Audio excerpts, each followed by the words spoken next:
आज हम आपको इस वीडियो के माध्यम से बताते हैं कि आपके अगर कोई ग्रह अरिष्ट हैं तो किन वस्तुओं को दान करने से आपको उस ग्रह का अच्छा फल प्राप्त हो सकता है। कहते हैं सभी रक्षा उपायों में दान का जो है वो सर्वाधिक महत्व है। दान द्वारा अपने अभीष्ट कार्य की सफलता की कामना की जा सकती है। मत्स्य पुराण में कहा गया है कि सर्वेषां उपायानां दानम श्रेष्ठतम मतम, अर्थात सभी उपायों में दान का श्रेष्ठ महत्व है।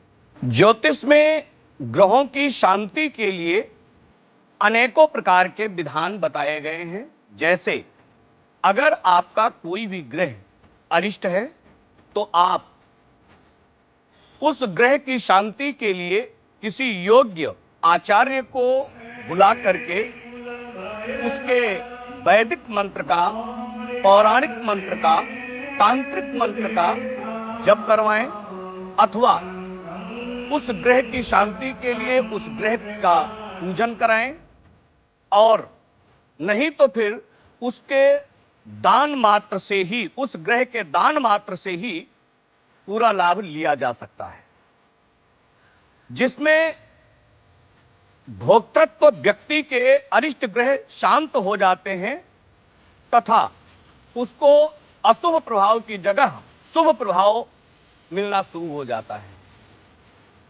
अब ऐसा होता क्यों है कि जब कोई ग्रह अरिष्ट होता है, हमारे शरीर में जो निरंतर प्रवाहित होने वाला रक्त का जो कंपन होता है, इस पर कुछ ग्रह की विशेष रश्मियों या कंपन ऋणात्मक प्रभाव डालते हैं। जब हम उन अरिष्ट ग्रह के अनुकूल दान करते हैं तो हमारी मानसिकता में परिवर्तन आ जाता है। यदि मस्तिष्क परिवर्तन हमारे शरीर में रक्त तथा अन्य अवयवों को, कंपन को बदल देता है, इसलिए हमारे ऊपर से उस ग्रह का ऋण समाप्त हो जाता है। व्यक्ति की जन्मपत्री में ग्रहों की स्थिति के अनुसार उसके शुभ और अशुभ का फल उसे भुगतना पड़ता है। और दान देने के साथ ही एक तथ्य जो महत्वपूर्ण है और हमसे अत्यधिक जुड़ा हुआ है, वो ये है कि व्यक्ति को दान देते समय अहंकार नहीं करना चाहिए। जब किसी ग्रह को शांत करना होता है, उस ग्रह के प्रभाव को कम करना होता है, तो उसके शांति के लिए उस ग्रह के वस्तुओं के अनुसार उसका दान करना चाहिए। और दान भी ऐसे नहीं कि किसी को भी दे दिया।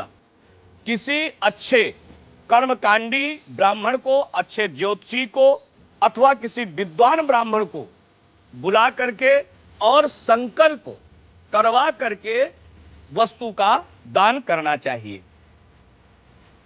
और वो दान आपका कभी भी निष्फल नहीं होगा।